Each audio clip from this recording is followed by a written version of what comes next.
Welcome to the Oral History Podcast, which features stories from the oral history website voicesofoklahoma.com, where Oklahomans have given generously of their time to tell their life story for present-day listeners and for the generations to come.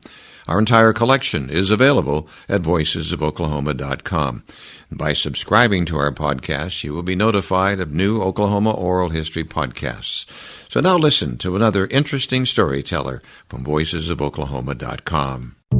April 10th, 2010, the oral history website Voices of Oklahoma was launched. We began collecting stories in 2009, so on this, our 14th anniversary, we would like to share the history of Voices of Oklahoma as we relate some of our experiences in collecting over 270 oral histories of Oklahomans.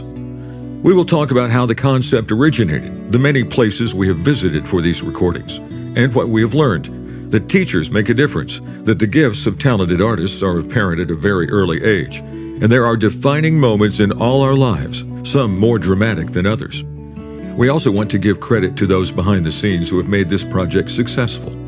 Our website is being used as a resource for education and research, providing primary source material for historians, scholars, and educators. Thank you for taking time to listen to the history of Voices of Oklahoma. My name is John Erling. Today's date is March 24th, 2023.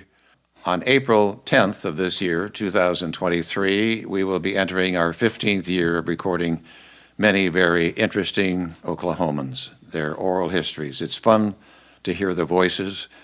Many of them have died, but we do have their stories. On the phone we say, it's really good to hear your voice. And so it will be good for future generations to hear the voices of those who have been recorded on voicesofoklahoma.com.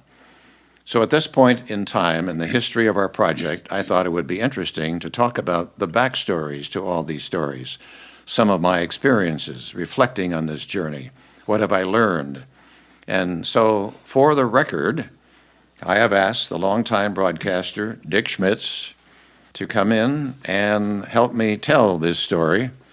First of all, I should say thank you, Dick, for coming. Thank you. Dick is a longtime broadcaster. You were one of the original Big 7 DJs back on KAKC days. You dominated the ratings, #1 station for almost a decade. You were program director of that station. And then eventually, as you moved on to another station, you became very production-oriented, and you became one of Tulsa's top voice talents. And then you formed your production company, Irving Productions. In a fast journey through your life, is that about accurate? I would say that's probably close. Right. And you've received many, many honors.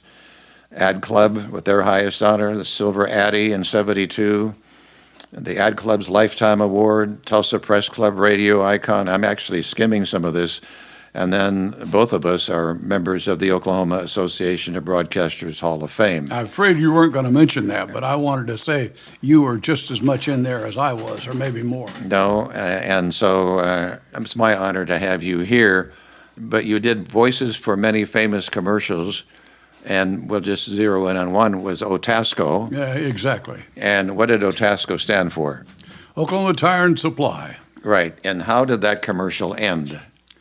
Well, it actually ended with the phrase, thank you, here's your change. Remember, you always save at your friendly Otasco store, your home of better values. You can't take that out of you, can you? No, you can't. I've identified myself more times than you can imagine if I start to say that line at the end. I'm quite certain. All right, well, let's get started. I'd like to know some things about you that I probably know, but others might not, and it certainly would be worth looking into. How did you get started with the Voices of Oklahoma? Voicesofoklahoma.com. It's a website dedicated to oral history. All right, Dick, this is the way it started. Walt Helmrich and I were friends for many, many years. And once a month, he would call, or his secretary would call, and say, it's time for your monthly lunch. Well, during the course of those lunches over a period of 10 years, he kept telling me stories about his life, his family, his business. He was politically involved. And one day I said to him, well, Walt, why don't we record these stories? I shouldn't be the only one who hears them and your family. The public would be very interested. And he said, well, I think that's a good idea. He went away to Florida, and then he came back, and we recorded. And I said, and I get some of my best ideas by driving around, by the way. I was in my car, and I thought, well, maybe if we put his story and others like it on a website geared to educators, research students, and the general public, to hear your story, Walt, what do you think? And you never knew what he was going to say. And he said, well, I don't want to do a book. He says, my grandfather, Calcord, did a book, and nobody read it, so I don't want to do a book. I said, no, I'm not trying to do a book. I just want to record your stories. He says, I think that's a good idea. So then I said, okay, would you get your friend Henry Zero? Because they were close friends, and they actually lunched about once a week. He said, I will. And so I got the Henry Zero story, but then their foundations were the first ones to come in and support Voices of Oklahoma. That's how I got started. And let me just say, I am not a historian. I never majored in history. History was not interesting to me way back in my younger days. And so I was not trained for what I'm doing in any fashion. But I've always enjoyed interviewing people. Now, this website is unique in that it's dedicated to oral history. There are many institutions that do oral history. Oklahoma State University, OU, and others will record, but it's probably mainly for research, and it's not as readily available to the general public. Well, when I did it, because of radio, and I want everybody to hear everything we do, I set it up so that with one click, you can listen to now over 270 interviews, and the general public is listening. So it's for research and for the general public. You know, Dick, sometimes not being trained has its advantages because you don't know that you're breaking the rules or the unstated rules or the norms. And if I had been in the mindset of those historians or oral history historians, I may never done it this way. So sometimes ignorance is bliss. All right? Correct. Right. It seemed like, now you just mentioned 200 and some people that you have interviewed, and I presume all of those, and this is a presumption, got on your program. No, they're not, and I wish they were. I'm always behind about 30. The thing that set me back was in 2009, now 15 years ago, I started recording, and I recorded 30 interviews in that year. Then, when Wilma Mankiller died, we decided to hurry up and get the website going, and on April 10th, 2010, we actually launched. Well, I keep adding inventory. I record, and then I and then I produce. So there are generally about 30 that aren't on, and I'm hoping to close that gap. But good question. Well, no matter how many people you have to talk to, over 200, as you mentioned, where do you do all these recordings? Do you travel a lot? Do you do them on the phone, or how's it work? I want to do them in person as much as possible. So I go to offices. I've been in many boardrooms. I've been in many homes. Here in my own house where I have studios, I've done them here. So that's basically where I do in person. I rarely want to do them by phone, and I've had to do them by phone. Sometimes to get somebody immediately, travel became a necessity, and I just couldn't make that work. But during COVID, I then resorted to the phone. So COVID went beginning in the late 2019 and 2021 and into 22. Then I did them by phone, but then we also explained why we were doing them by phone, and so we have a lot of COVID stories as a result of that. So that's basically where I set up studios. Well, in all this involvement with people and the number of people that you have talked to, where have you traveled to get these interviews? Well, interesting. I have traveled to New Mexico. Senator Fred Harris, former senator of our state, was in Sandoval County, New Mexico, on the banks of the Rio Grande River, across the river from Albuquerque. And I'll never forget, he said, I told my wife, John Erling is coming to interview me today, and she said, oh, that ought to be good because you are your favorite topic. And so we interviewed him, and he did a great job. Now, his former wife, LaDonna Harris, who lives not too far from him, and they are very good friends, I interviewed her out at the University of Tulsa. I went to Washington, D.C., James R. Jones. He was former congressman, ambassador to Mexico on the staff of LBJ as an appointment secretary, chief of staff. He was also chairman of the American Stock Exchange. That was definitely a worthwhile trip to go to Washington, D.C. to interview him. Henry Bellman, I went to his farm, his home place, 7 miles east and 1 mile south from Billings. And he just enjoyed it so much. And his hand was shaking after a while, and I said, do you want to quit this now? He said, no, no, no. He says, I want to keep doing this. Bart Conner, his facility in Norman, Oklahoma, was at the Bart Conner Gymnastics Academy. Interviewed Fred Drummond up in Pawhuska, which is the center now of the book Killers of the Flower Moon. David Green, Hobby Lobby, was in his office in Oklahoma City. I'll never forget. He says, John, he says, I'm not too into the computers and all. He says, I keep my own books over here. And he reached back and he grabbed out books, and he had made pencil entries. He says, yes, I have other people who do this in computer, but for me, I just use pencils. That was fun. Oral Roberts, interviewed him in Newport Beach, California. That was an interesting experience.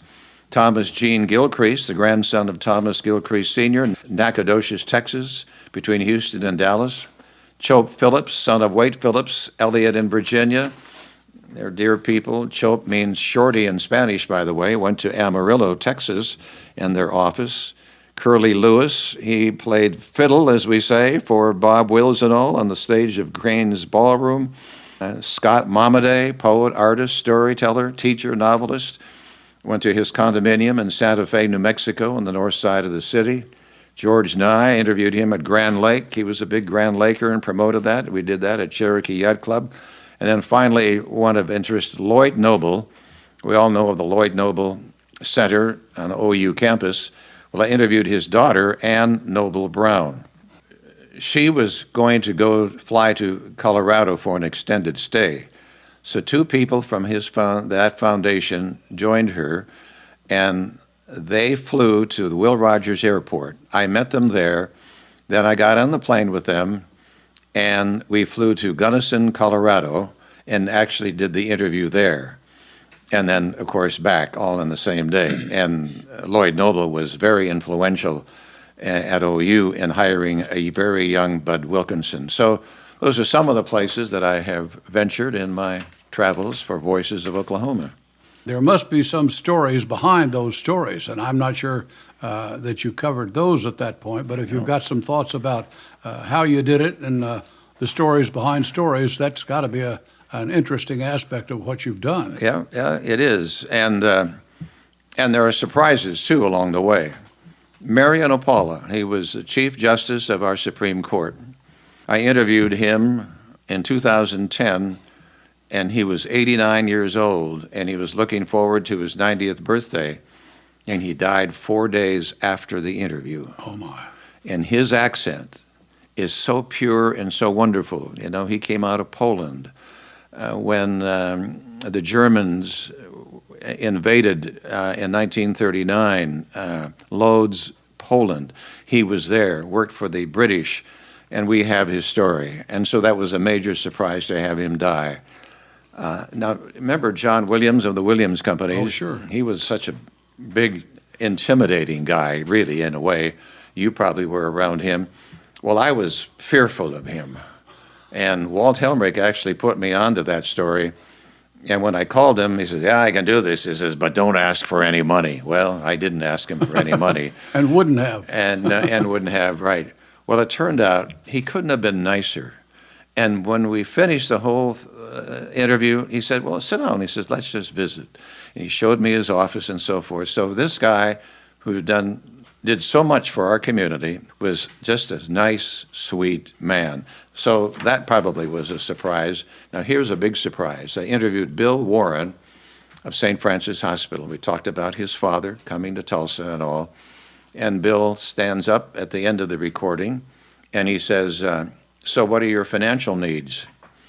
Well, I'm just a North Dakota farm boy, disc jockey, radio guy. You were ready for that, right? Well, I had to prime myself real fast. And I said, John, if you don't ask this man who has the money for what you need, you're a wimp, you're a loser. So I said, well, Bill, we're just now finishing up building our website, and that'll cost $20,000. And I said, that's my financial need. So he says, well, okay, he says, I'll be back. He comes back, he says, no, my assistant is gone. He says, I'll get back with you later. So I'm putting my equipment away. He comes back, no, he says, sit down. Bill Warren says, sit down, you sit down. I sat down, and he walked in and he handed me a check for $20,000. Is that amazing? It is amazing. Amazing story. I hugged him. I didn't kiss him, but I hugged him, and I thanked him. And that $20,000 was so timely at that point. So what a wonderful surprise on the part of Bill Warren. Bob Kurland was a 7-foot basketball player. He played at OSU for Henry Iba, and then he ended up in Bartlesville, and he worked for Phillips Petroleum, and he played for the club team, Phillips 66. He was 7 foot tall. He also played against George Mikan, then playing for the Minneapolis Lakers, now the Los Angeles Lakers. And so it was a big story to have these two big men play against each other. Bob Kurland in that interview said, actually, maybe we were fudging, maybe neither one of us were 7, but boy, they were sure 6'11" or something like that. Well, the reason I bring that up is when I came home, I didn't have a thing on my recorder. I was devastated. And I called his wife immediately. I said, I am so sorry. I have to come back because I didn't get anything on my recorder. She said, no problem. I came back, and he actually did a better job the second time around. And then I started traveling with 2 recorders, one as a backup, to make sure that wouldn't happen again, and it hasn't happened again. All right, here is probably the most embarrassing moment of all these stories. I interviewed Wilma Mankiller. What a special woman she was. And I finished the interview in Tahlequah at the Cherokee headquarters, and Chad Smith came in to visit with us. I had known Chad for way back, and of course Chad and Wilma were friends. And I had just finished talking about, with Wilma, how her family came on the Trail of Tears. The federal government had forced them to come to Oklahoma. And then there was the federal relocation plan. They wanted to remove Native Americans to other parts of the country, to Chicago and elsewhere. And so she had just finished telling me about how her family moved to San Francisco. And she said, the federal government dropped them off in a red light district. That's how they were treated by the federal government. Okay, this is the embarrassing part. I said, well, my grandparents, came from Norway, and the federal government gave them 160 acres to homestead, and I am here because of that Homestead Act by the federal government. And Dick, as I said it, I was embarrassing myself, and they both just stared at me. They didn't say a darn word. They didn't say, oh, that's good, or anything like that, and I knew I had stepped in a big pile. How embarrassing that was. I should never have done it. So, you know, these stories are good, but you have to be careful when and who you're telling them to. You will appreciate this. Mel Myers has been my editor since the very beginning. Mel Radio Myers, Mel in the Morning.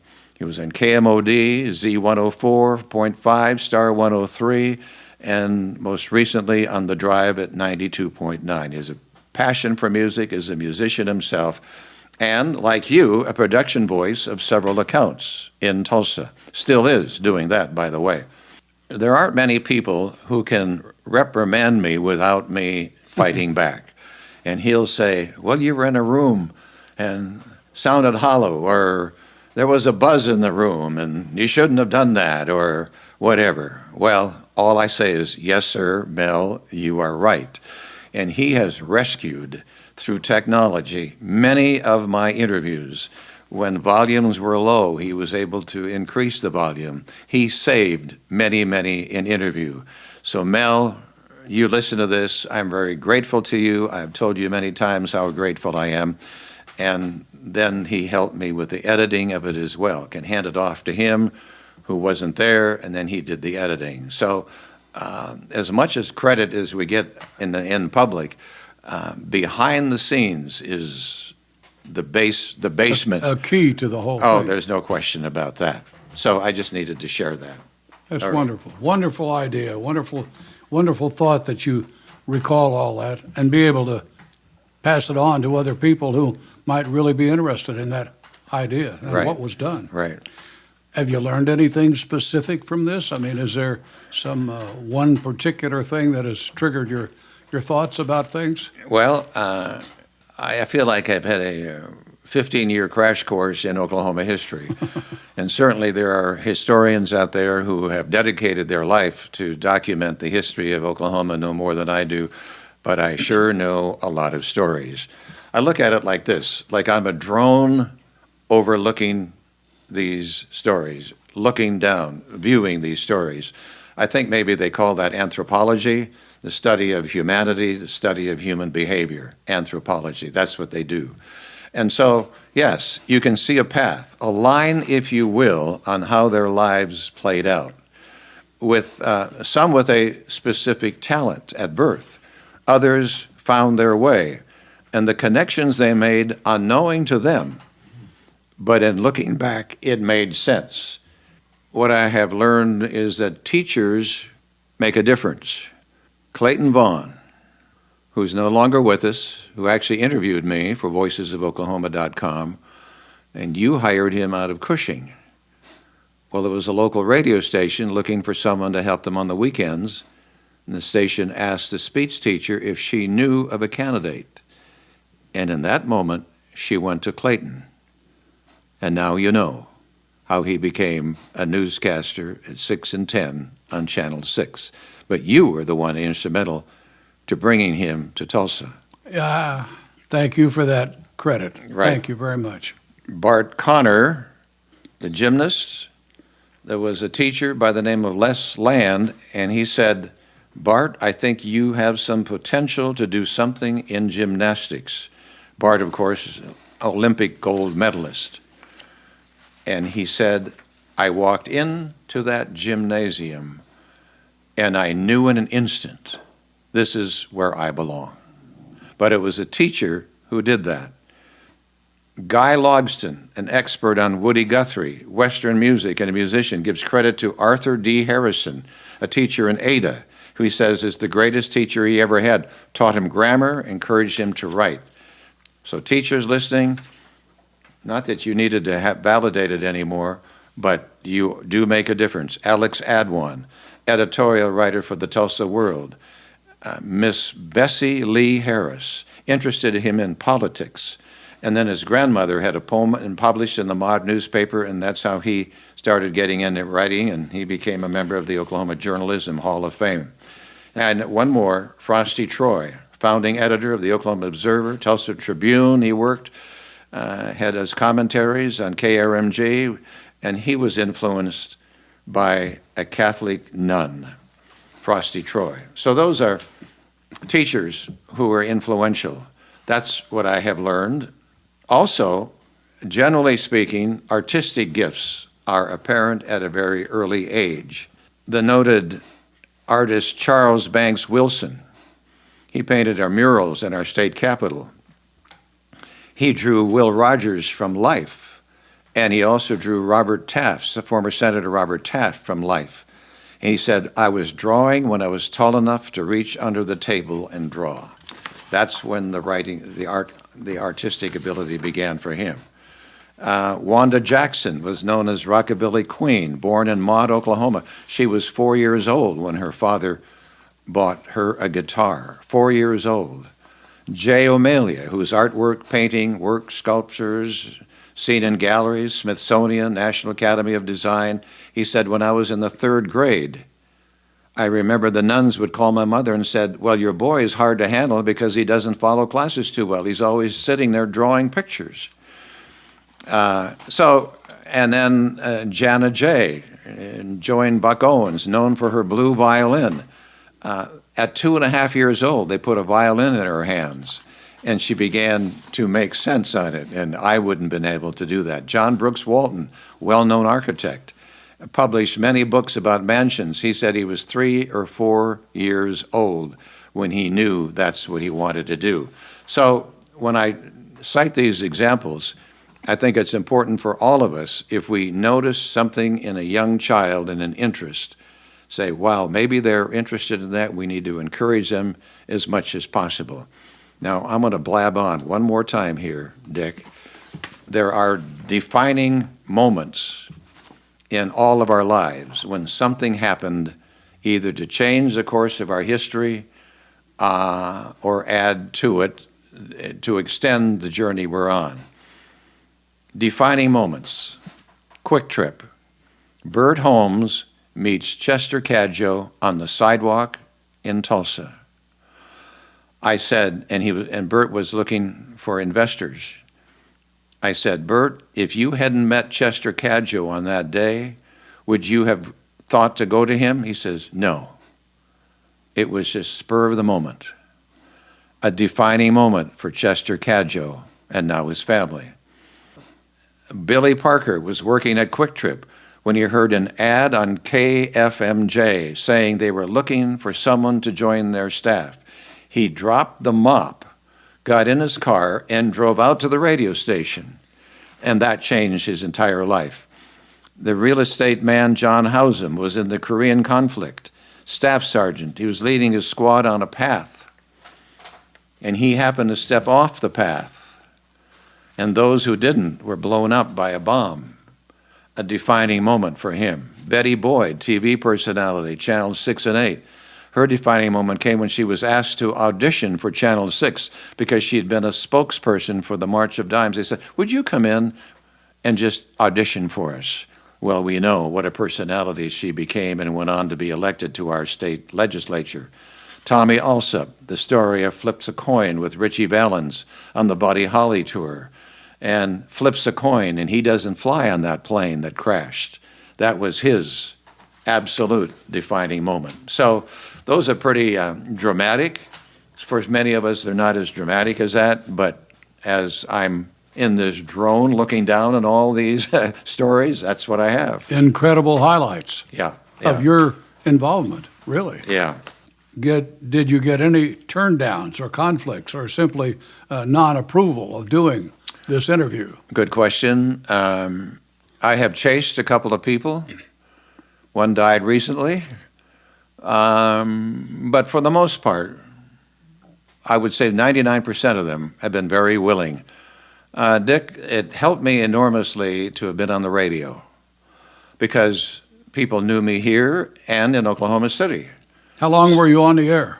I was 30 years here on KRMG. So when, you see, this is almost like this was meant to be because I can call somebody, John Erling is on the phone here. Oh, yeah, John, you know. So it wasn't a stranger asking them to be interviewed. Only one asked if we could re-edit what he said, and we accommodated that. But beyond that, there haven't been any major issues. That's interesting that you just said that because one of my other questions was, after recording these people, do they have the option to change or redo or eliminate any of the material that they gave you? And absolutely right. Yeah, of course. I want them to be happy because, Dick, I want you to know that their families are going to be listening to this, and their grandchildren and their great-grandchildren. And so I would absolutely accommodate them in any way. And most of them have just done it, and I never heard from them again. I've never been a note writer, but after every interview, I write a handwritten note and I send it to them, thanking them for their time and for their participation in this website. They deserve at least that kind of attention. So I have written well over 200 thank you notes, and I'm not a note writer. And people say you're going to run out of stories. Well, Dick, there are 4 million people living in Oklahoma, and so I'm just scratching the surface with what I've done now. Well, you covered a big bunch of people that you had an opportunity to talk with. Are there any special people or special things that have come your way that you maybe haven't touched on at this point? Right. I call them special nuggets. Ponca Nation, Cynthia Warner talked about her father was forced to walk from Nebraska to Oklahoma. Kenneth Renberg, World War II, he came from Germany to fight Hitler. Barbara Santee came from a tar paper shack at 71st and Memorial to be a leader in women's issues, first to address AIDS. Porter Reed, he was a black baseball player in Muskogee. Jackie Robinson actually came to his house when these Negro teams would come through, and Muskogee was a big area where they actually played ball. Carrie Dickerson, her daughter tells her story, how Carrie protested the Black Fox nuclear plant. I know you remember that. Mm-hmm. Norma Eagleton, first female city councilor, first female corporation commissioner. I knew Norma. Yeah. And I interviewed Catherine Kingsley, World War II. She was a cryptographer. She helped break the code of the Japanese. She worked directly for J. Edgar Hoover. And then you remember Steve Stevenson and Steve's Bookstore. Sure. And he played tennis into his 90s. I had to schedule around his tennis schedule. And Reverend John Wolfe of the Unitarian Church, Clayton Vaughn actually joined me on that. And as we talked about civil rights, Bill Vandiver talked about J. Paul Getty. But I talk a lot about names that people know. I'm really happy when there are people who they have never heard of somebody that I've interviewed him. This is not just for the rich and famous. This is for everybody. So when somebody says, I never heard of that person before, it makes me maybe happier than anything. Oh, good. Then I've introduced you to somebody who then have told their story. After all these years, I never thought this would happen to us. We have published 2 books now. John Hamill and I together put these 2 books together. John Hamill is a great writer, and I have provided the material for him. So we have Volume 1 and Volume 2. We are now on the podcast platform where we put our interviews on podcasts. People enjoy that as they're walking, running, biking, in their car. So we're on the podcast platform. I never thought that was going to happen 15 years ago when I started this in 2009. Now we've developed a learning center on the website where you dive deeper into Oklahoma history. And then we have certain topics, Holocaust survivors, philanthropy, lessons from entrepreneurs and business leaders, artists of Oklahoma, sit-ins during the civil rights movement. And so we write deeper about that than maybe came out in the interview. And then the stories that we've interviewed, those storytellers are laced into that in the Learning Center. A far more sophisticated presentation than I ever thought was going to be possible when I started this in 2009. But I am also happy to tell you that we have entered into a partnership with the Oklahoma History Society. Now, they've been very helpful by suggesting interviews, financially supportive, and promoting our interviews to their enormous following. Trey Thompson is the executive director. He helped make this happen, and I want to thank him for this great partnership between the voicesofoklahoma.com and the Oklahoma History Society. And as we wrap up here, I want to give credit to the foundations that have been with me all along. George Kaiser Family Foundation, Grace and Franklin Burnson Foundation, H.A. Mary K. Chapman Charitable Trust, the Helmrich Trust, William S.E. Ann Atherton Foundation, and the Ann and Henry Zero Foundation, and the Williams Companies Foundation as well. And so they have been with me, and of course, everything takes money, but it's also a tribute to those foundations because they believe in the collection of Oklahoma history. I should give credit to the media partners, Tulsa World and Tulsa People. As I do at the end of every email blast or when I speak in public about this, my mission is to tell everybody to record their family stories, because your offspring, your great-grandchildren, whatever, 10, 25 years from now are going to listen to your voice. You know, eventually when people die, the voice fades away and we can't remember the sound of it. And so it's important to have the voices telling the story. So I encourage everybody to listen to this. Anybody listens to voicesofoklahoma.com to encourage your story, you'll be glad you did. And Dick, that's for you as well. Thank you, John. It's been a pleasure to be a part of your renewal of the past. Yeah. Thank you. And thank you. I was honored to have you with me at the table. We're just a couple of old timers here. You're 88 years old. I'm 81. A couple of old radio guys just sitting talking about preserving history. Thank you, Dick. It's great. Thank you, sir. Thank you for asking. I appreciate it.